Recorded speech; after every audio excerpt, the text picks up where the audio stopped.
Yesayi bakunzi ba PITV, iyo mwumvise Moses Angelo mwumva babwira amateka y'abantu babaye rurangiranwa mu nkino ndetse no mu bindi. Uyu munsi ngiye kubabwira umusore w'umuhindi azwi ku izina rya Aditi Paricha, afise imyaka 20, afise sosiyete ifise agaciro k'umiliyaridi umwe w'amadolari. Uyu n'umusore ata myaka myinshi afise, ariko afise iyo sosiyete ikomeye. Uravye igihe gito yatanguye naho igeze, iterambere ryiwe ryinshi ridasanzwe.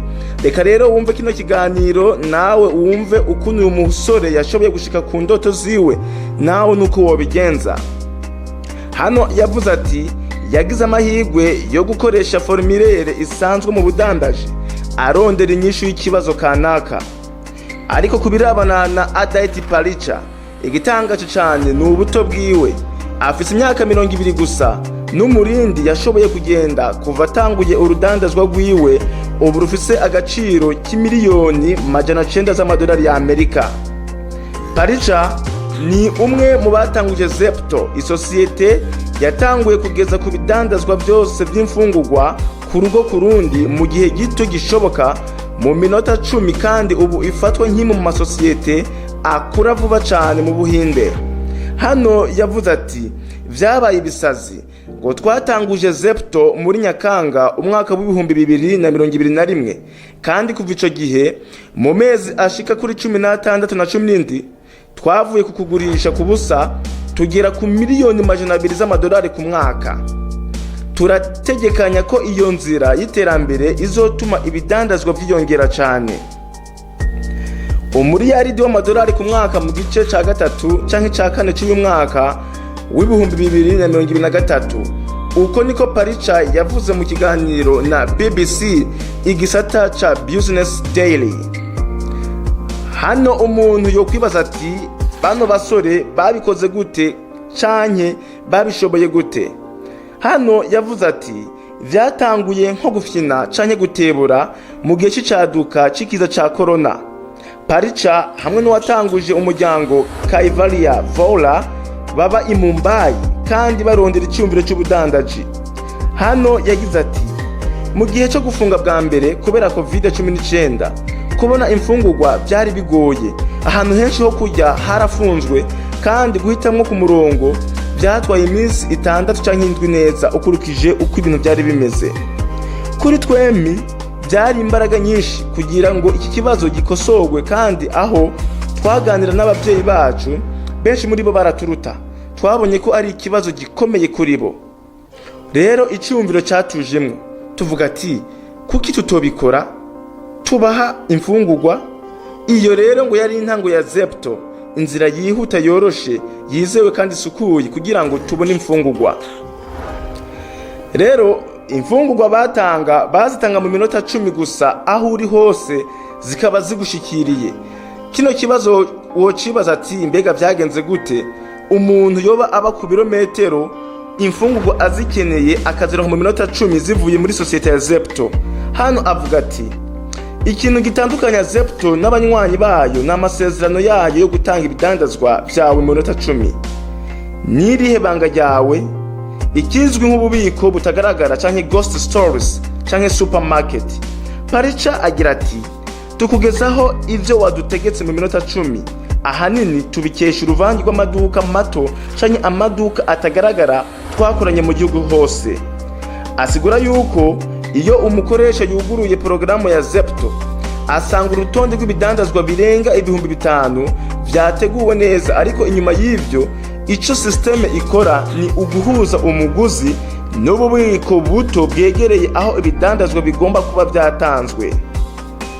Aya maduka azobereye kuri interineti, kandi arahuzwa kandi akanategurwa kugira ngo hongerwe inzira yose yo kubona no gupakira ibidandazwa byasabwe gutegurwa mu gihe kitarenze amasegonda 90.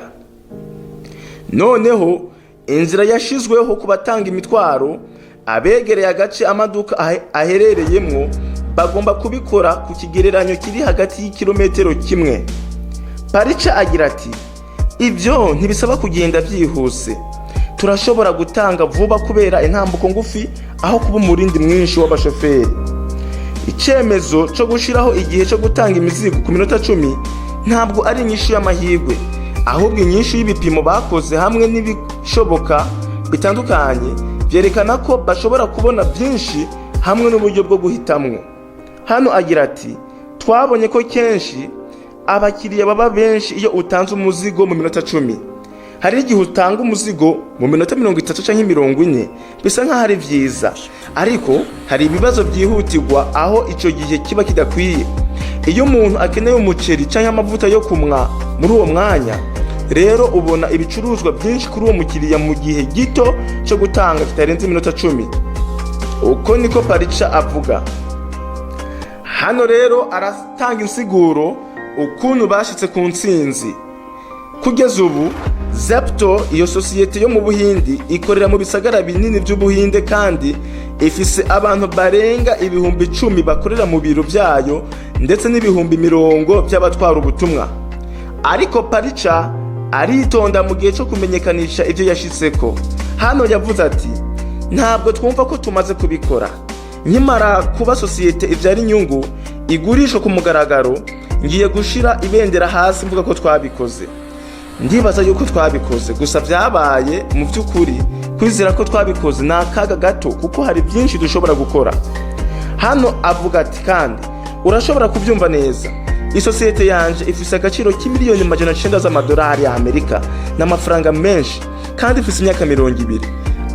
Ariko ukuri nuko isosiyete yashinzwe umutahe wa miliyoni 1000 z'amadolari irashobora gupfa igihe cyari cyo cyose wihenze utuntu duto dutatu. Bityo kugeza urangije urugendo rwawe kugira ngo sosiyete yunguke kandi uje ku mugaragaro, ugomba kuvuga ko watsinze. Bitabaye ibyo bishobora gupfa igihe cyari cyo cyose. Hano asoza agira ati, niba tudahungabana ibintu kandi tugakomeza gukora nk'uko tufise, aya n'amahirwe ashobora guhindura urukino muri rimwe mu masoko manini mu gihugu. Ino rero akaba ariyo nkuru y'uyu musore yashoboye gushinga sosiyete mu mwanya muto, akaba ageze ku ntambwe idasanzwe. Nuko rero bakunzi ba PITV, turangiza tubabwira yuko icyo wokora cyose ugishaka, ugifisemwo umwete, ucizeye, urashobora kukirangura. Nuko rero bakunzi ba PITV, tubibutse yuko ngaha kuri PITV dufise services zitandukanye. Turafotora, turafata amasanamu mu manza, mariage, anniversaire n'ibindi. Mu gihe dufise umuhinga abyifatamwo neza, abifisemo uburambe, abikora bigashimwa, ubu ni Papi Text. Kandi tubibutsa yuko hano twigisha n'icongereza. Ugomba kwiga icongereza utangura, ugifisemo ubumenyi buto buto, ugomba kukiduza cyane. Hano byose birakogwa ubwo turi kumwe n'umwigisha abifisemo uburambe, uwo ni Teacher Prosper. Nuko rero bakunzi ba PITV, murahawe ikaze kugira ngo mwirabire byiza bya PITV. Mwari kumwe na Moses Angelo. Mugire subscribe kuri Peace International TV kuri Facebook na YouTube. Bye bye.